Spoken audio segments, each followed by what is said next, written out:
On Your Side Tonight continues now. Good evening. Thank you so much for joining us at 7:30. I'm glad you're here along with us. I'm John Carter, in tonight for Jamie Boll. Well, it's that time of year when temperatures dip below freezing at night, and it has really been cold some nights this week. And while it may be easy for most of us to retreat into the warmth of our homes, thousands of people in our community are left night after night with no permanent place to go. Homelessness in the Charlotte metro area remains a very grave issue. You may not realize this. The 2024 Charlotte-Mecklenburg Point in Time Count is going to take place Thursday, January 25th of next year. It's an annual event when the community comes together to survey and count each person experiencing sheltered or unsheltered homelessness. Again, it takes place on one night in January. Now, last year in Charlotte-Mecklenburg County, 1,916 people were counted, including 171 families. There were 106 unaccompanied youth, and that includes ages 18 through 24. 288 people were sleeping outside. Now, as of November 1st of this year, there were 268 veterans experiencing homelessness in Mecklenburg County. 46 of these vets are chronically homeless, which means they have a disability and have been homeless 1 year or longer. The Department of Housing and Urban Development partnered with the annual homeless assessment report to Congress, and it found nationally approximately 7% of people experiencing homelessness are veterans. That rate's even higher here in Charlotte-Mecklenburg County, where 9% of people experiencing homelessness were veterans. It's become another struggle many of our service members face after they've returned home and weren't received with a warm welcome. We're veterans. We know how we think. We don't depend on social workers to tell us how to solve our problems. We know how to solve our problems. Yeah. The plight of our local veterans has become the mission for retired Air Force Colonel Tom Davis, a veteran of the Vietnam War. He has co-helmed the nonprofit Veterans Stand Down in establishing a refuge for homeless veterans.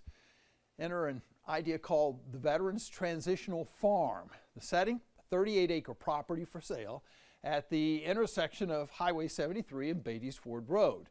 Davis has been part of the effort, working with Mecklenburg County staff in hopes to have the county purchase the property through park and recreation funds. 15 acres of the land would be leased to Veterans Stand Down for veteran therapy.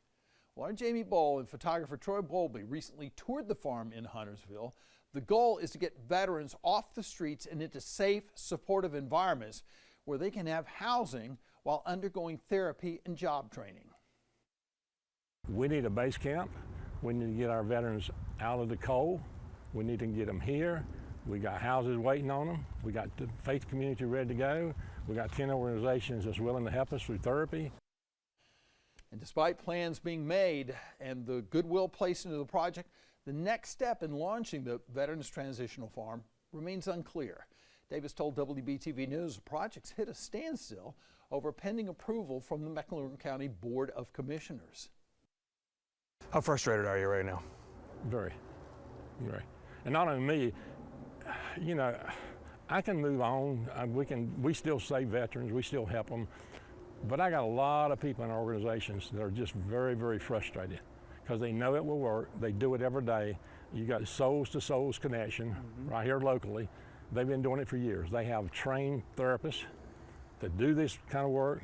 It's magic. Well, On Your Side Tonight reached out to the county for comment, and we received this response reading, Mecklenburg County acquired 38 acres of land at 14720 Brown Mill Road in Huntersville in early November. The county's designated the land for park and recreation purposes. The county has had discussions with Mr. Davis, but no agreement has been reached. Well, On Your Side Tonight also asked the county its reasons an agreement over the project hasn't been reached, and if circumstances in approving Veterans Transitional Farm could indeed one day happen. A representative said they had no further information to provide at this time. Now, despite the fate of the project still up in the air, Tom told us it hadn't changed his mission in improving the lives of those who fought for our country. What is it that drives you every day to try to work on this, to try to help veterans in our community? Why is this so important to you? Because as Vietnam veterans, we all went through it. We were quiet for 30 years. We didn't wear hats. We did not even be in there, some of us, like Peter in the Bible. But I said, finally, when they started respecting the next generation of soldiers, then fine, then we started coming out. We support our generation. So it drives us to make sure this next generation, the mental health in this current generation soldier is going to be just as much as Vietnam and all the other stuff's going on, because why did you lose your buddy? Now that they turned your back on us and now they're out here living in the woods. Well, WBTV News and On Your Side Tonight will continue to closely monitor this story and provide you updates on the Veterans Transitional Farm in Huntsville as they come.